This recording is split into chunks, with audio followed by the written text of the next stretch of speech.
Egun guztioi. Hemen Usurbilen gaude, nerekin dira baita ere Usurbiko alkatea eta Maite Peña, eta gero Matia Fundaziotik Mari Carmen Garmendia. Azkenean gaurko bisita honen helburua da plazaratzea hemengo egoitza, Usurbiko egoitza hau, ja obratan da oso aurreratuta dagoela, egitasmo bezala aurreikuspena daukagu urte bukaerarako gutxi ja bukatuko dela obra zibila eta hortik aurrera hilabete gutxian buruan datorren urtean hasieran ja martxan izango dela, horiek dira aurreikuspenak, eta beraz bisita honek adierazi nahi du ze proiektua aitzindaria den eta horren inguruan nire irakurketa egin diputatu nagusi bezala ikusten dugulako egoitza honek mugarri bat ezarriko duela eta ez bakarrik gainera Gipuzkoan, baizik Euskal Herri osoan, eta nik esan duke gure inguru zabalago batean baita ere. Askotan aipatzen da egoitzetan eta zaintza eta arreta ereduan aldaketa behar ditugula, eta aldaketa horiek nondik jo behar duten, batean dago. Askotan esaten genuen, egoitzak zer eduki behar dute, gehiago ospitaletik o etxetik.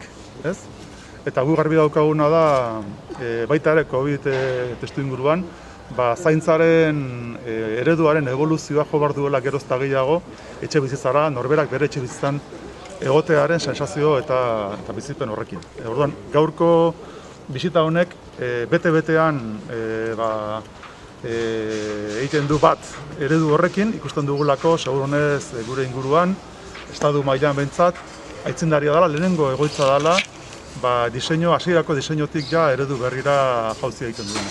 Orduan, da proiektu aitzindari bat, eta gu berez proiektuan buru belarri gaude, baina ez da bakarrik gure proiektua. Horre alde batetik Usurbiko udalak parte hartu du, eta elkarlana erakunden artekoa erabatekoa izan da, eta beste baita ere, hirugarren sektoretik Matia Fundazioak berak bere ekarpena egin du, beste modu bat ezintzidekin izan da. Orduan hau da elkarlan eredu baten fruitu, eta gu bereziki pozik gaude eta lortate bintzat bisita honek helburu hori dauka.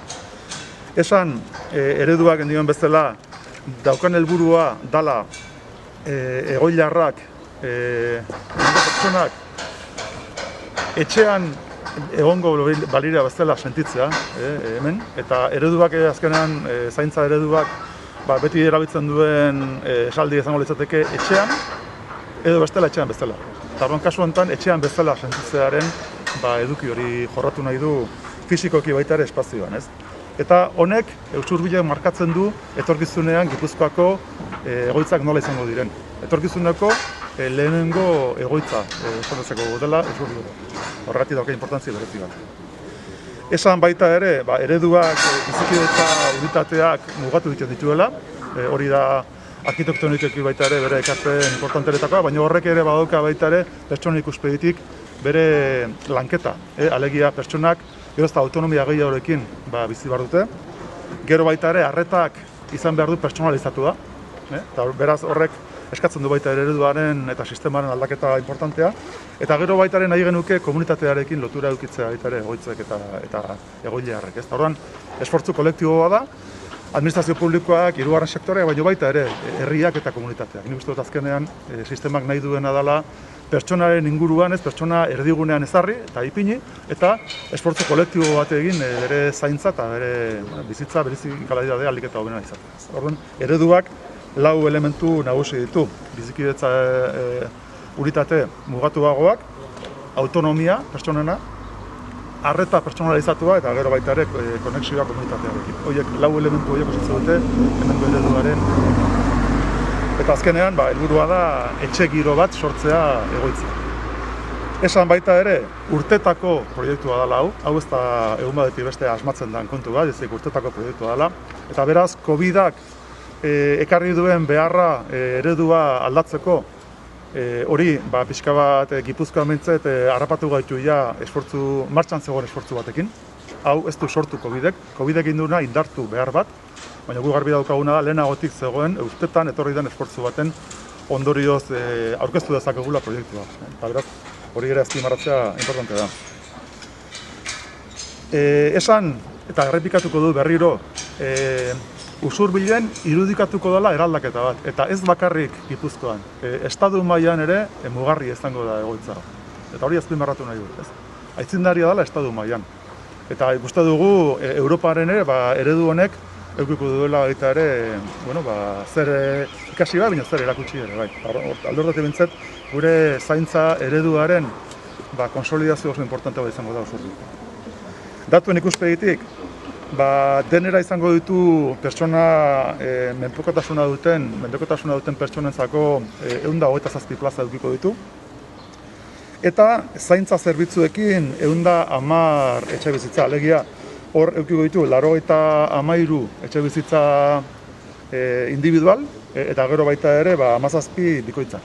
Denera, esaten nuen bezala, 110, denera 127 plaza eta 7 unitatetan egongo dira. 7 unitate eta unitate bakoitzean 18 pertsona. Orduan horrek ekarritzen duena da egoitzen diseinuan arkitektonikoki ere izugarrizko eraldaketa. Beraz, hor ikusten da pixka bat fisikoki ze aldaketa etorriko da. Askoz ere unitate konbibentzial edo bizikidetzarako txikiagoak izango dira. 18 pertsona unitate bakoitzeko. Eta gero baita ere esan, egongo direla 2 unitate psikogeriatriko, bakoitzak 15 pertsona ditu. Izango lirateke beraz, 127, gehi 30, eta gero eguneko zentru bat 40 plazarekin. Hori izango litzateke pixkat, ia 200 pertsona denera, ez da iristen, baina ia 200 pertsonako plazatalako almena dauka. Datuen ikuspegitik, inbertsioa denera 2,7 milioi eurotako inbertsioa dago. Foru Aldundiak 6,4 inbertituko ditu, baina hortik, eta oso berri ona da Next Generation funtsetatik 3,6 milioi etorriko zaizkigu. Eta beraz, hor ikusten dena da, eredu honek babesa jaso duela baita ere Europar Batasunetik, eta guretzako hori poza handia izan da. Europan apustu honekin bat egiten dela eta babestu egiten dela. Eta nik uste dut hori Next Generationeko konzeptuan, ez eraldaketa misioa daukaten funts batzutan, oso egokia dela. Esan, aldun neurrian eta gauzak horrela joan da eta ondo joaz, aurten bertan obra bukatzeko aurreikuspena daukagula.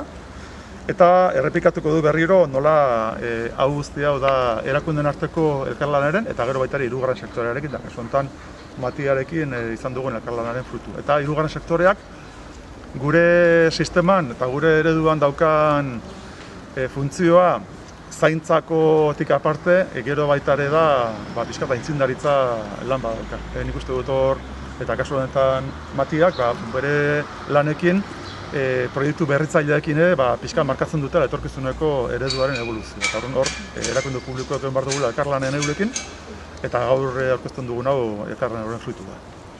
Igual gaztelera